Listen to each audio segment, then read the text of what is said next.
All right. Our whole entire worldview is a myth.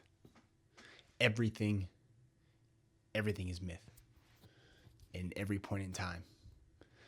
And all of those myths seem to reference a point before it was all myth, when we actually knew and understood the truth about reality and our origins. Strangely enough, now we live in a time of endless theories, right? But everything is a myth, and it's so important to platform that concept because this idea of mythology seems so long ago, right? It seems so far away. Oh, back when the myths and this and that. But this is why I'll go from stories about ancient times, history, heroes, what it might be, and then cover current events because they're connected, right? Because sure, those were different times, different people, different myths, but understand right now we are living out the myth of people. We are living out the original Judaic, Abrahamic idea of the myth, right? It's not like these old stories, just some ways of old, and everybody here is so modern and smart, and even science is myth, right? It has to be. People walk around so pompous. They got lab coats and clipboards and binders with papers in it, but what answers do you really have? And so many of those guys even admit that a lot of it is just theory, because at the end of the day, science isn't turning lead into gold, right? They don't really know how to do that much. It's just they've got a few theories, and most of that is inconsequential. And they also can't disprove God, right? If they could do that, they would have done that by now, or what people perceive as that primordial creative force. I mean, we're living out the days of the Jewish myth, legitimately, 100%. You're talking about starting this huge war in the Middle East with a massive power, the people who control this huge strait of trade, and there's, whether people are informed or not, there's dire consequences on the line. Very, very serious stakes at this table. And the moves people are making, it's long-term commitments. And what people need to understand is that in the Jewish faith, in all of Abrahamism, right? I believe I've mentioned this in a video already.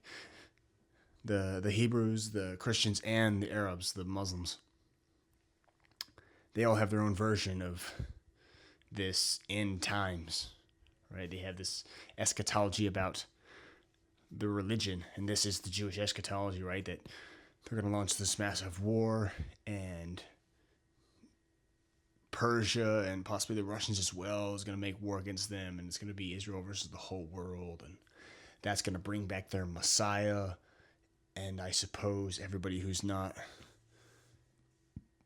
Israeli is annihilated, and then they live happily ever after, I guess, control the world, even though they're the only people on it. Something to that tune. The world ends, Magic Jew comes, they're saved. But this begins with them in a war against insurmountable odds, essentially. There's, again, a lot more stake on the line. I'm not really trying to talk about that in this video right now, but it's very serious. But that's the point. It's that is taking place. This real life massive conflict that's already cost lives and will continue to do so is happening based on mythology, based on a prophecy that's foretold in their book.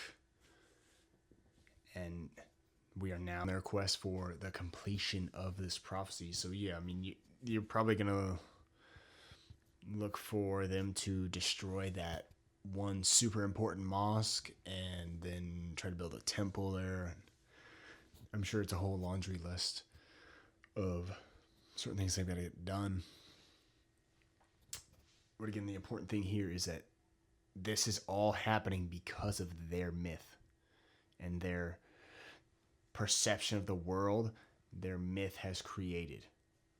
All right, that's what's so important. Again, this is why I say that these things are real, because all these times past, when you consider the people who had pantheons of gods and their stories and their ways, yeah, you could sit amongst your friends, your community, and debate the philosophical implications, whether they're talking about consciousness or real gods, or what the stories really mean, or if it really happened, if it's all BS, it's all symbolism. You can go on and on and on. But what you can't deny is the things that the people who believed in these stories did. Okay, and that's the results of your identity culturally. Okay, and this is ultimately what happens. It shapes the way people make decisions, so it changes the outcomes in the waking state, I suppose. So that's what's so important, I think, to acknowledge. You know, there's a lot of different perspectives. People have a lot to say about it.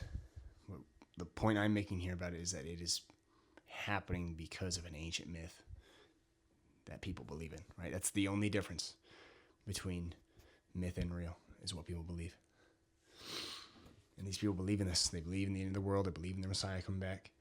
And they believe in this unstoppable war with high stakes and insurmountable odds.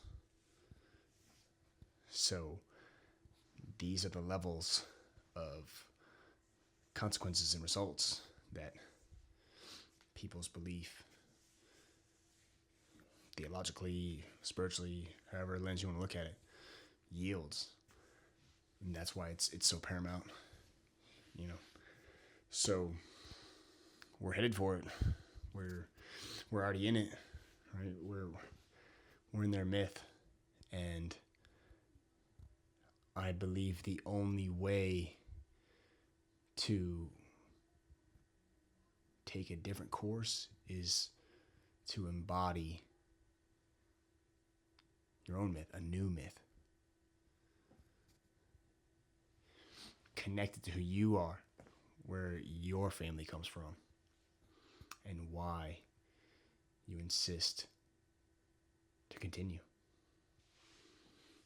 Otherwise, we will all be swept away in this.